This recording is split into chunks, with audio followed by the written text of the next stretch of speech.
Hello বন্ধুরা, কেমন আছো সবাই? ভ্যারাইটি অফ লাইফ থেকে আমি মুনমুন। তো আজকে এখানে মাটন বিরিয়ানি করব, ভালোবাসা দিবসের স্পেশাল মাটন বিরিয়ানি। আমি এখানে পেঁয়াজ বাটা, লবণ আর বিরিয়ানি মশলা দিয়ে আর একটা লেবুর রস দিয়ে মাটনটা মাখিয়ে রেখেছি। তো নর্মালি আমি মাটনটা রান্না করব। এখানে 1 কেজি মাটন আছে। তারপর বিরিয়ানির প্রিপারেশনটা দেখাবো। তেল গরম হয়ে গেছে, দিয়ে দিচ্ছি এলাচ, দারচিনি দিচ্ছি, কয়েকটা তেজপাতা। এলাচ দারচিনি ভাজা হয়ে গেছে, দিয়ে দিচ্ছি পেঁয়াজটা ভালো মতো ভেজে নেব। তারপর মাংসটা দিয়ে কষাবো। পেঁয়াজ ভাজার সাথে গোটা কিছু কাঁচামরিচ দিয়ে পেঁয়াজটা ভাজবো, এতে ফ্লেভারটা ভালো হবে। আমার পেঁয়াজ ভাজা হয়ে গেছে। আমি মাংসের মধ্যে রসুন মাখিয়ে রেখেছি।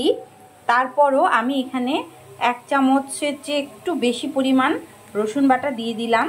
রসুন বাটাটা দিয়ে ভালো মতো রসুনটা ভেজে নেব। তারপর আমি মাংসটা দেব, যাতে রসুনের কাঁচা গন্ধটা না আসে। এটাও ভালো মতো ভাজা হয়ে গেছে। এখন আমি মাটনটা দিয়ে দেব।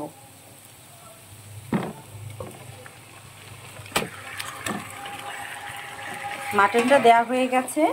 ভালো মতো আমি মশলার সাথে মেখে নেব। যেহেতু আমি বিরিয়ানি করব, মাটনের বিরিয়ানি করব, তাই এখানে কোনো হলুদ দেব না, হলুদ হবে না। বিরিয়ানি মশলাটা তো আমি মাংসের সাথে মাখিয়েই রেখেছিলাম, আর অন্য কোনো মশলা দেইনি, শুধু রসুন দিয়েছি। এটা দিয়েই এবার প্রায় আধ ঘন্টার মতো কষে নেব। তারপর বাকিটা আপনাদের দেখাচ্ছি। দিয়ে দেব 1 চামচ মতো মরিচের গুঁড়ো। বিরিয়ানিটা তেমন ঝাল হবে না, হালকা একটু মরিচের গুঁড়োটা দিলাম একটা সুন্দর কালারের জন্য। প্রায় 30 মিনিট পর মাংসটা কষানোর পর ঠিক এই রকম হয়েছে। আরও 20 মিনিট আমি মাংসটা কষিয়ে নেব, যাতে হালকা হালকা একটু সেদ্ধ ভাব হয়ে আসে, একটু নরম নরম ভাব হয়ে আসে। তারপর আমি পোলাওয়ের চালটা দিয়ে দেব বিরিয়ানির জন্য। আচ্ছা, আমি এখানে এই পটের 3 পট পোলাওয়ের চাল মেপে রেখেছি, মানে 3 পোয়া। 1 কেজি চালের জন্য আমি 3 পোয়া পোলাওয়ের চাল নিয়েছি। তারপর বাকিটা দেখাচ্ছি। আমার মাংসটা সেদ্ধ হয়ে গেছিল। তো আমি 3 পট চাল যেহেতু মেপে নিয়েছিলাম, সেই এই পটটা দিয়েই আমি 5 পট জল দিয়েছি, গরম জল, আর 1 পট লিকুইড দুধ দিয়েছি। এখন জলটা ফুটে উঠেছে। আমি এখন চালগুলো সব এটার মধ্যে দিয়ে দেব। সবগুলো চাল দিয়ে দিয়েছি।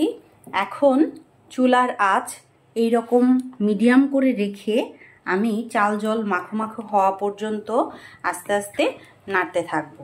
তারপর চাল জল যখন মাখো মাখো হয়ে যাবে, আমি দমে দিয়ে দেব। আমি কিছু আলু বোখরাও দিয়েছিলাম, সেটা আপনাদের সাথে শেয়ার করতে ভুলে গেছি। বিরিয়ানির মধ্যে আলু বোখরাটা দিলে মজাই লাগে। তো আমি যে চাল জল মাখো মাখো হওয়া পর্যন্ত অপেক্ষা করছি। আমার পোলাওয়ের চালটা এই যে এরকম হয়ে গেছে, চাল আর জল মাখো মাখো হয়ে গেছে। তো এখন আমি সুন্দর করে ভালো মতো ঢেকে প্রায় 20 মিনিটের জন্য দমে দিয়ে দেব। তারপর আপনাদের দেখাচ্ছি বাকিটা।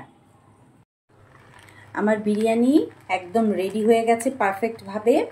ওপর থেকে একটু ঘি ছড়িয়ে দিলাম। এখন আমি সার্ভ করব। এই যে আমি আমার বিরিয়ানি সার্ভ করে নিয়েছি, মাটন বিরিয়ানি। তোমরা কে কে খাবে চলে এসো তাড়াতাড়ি।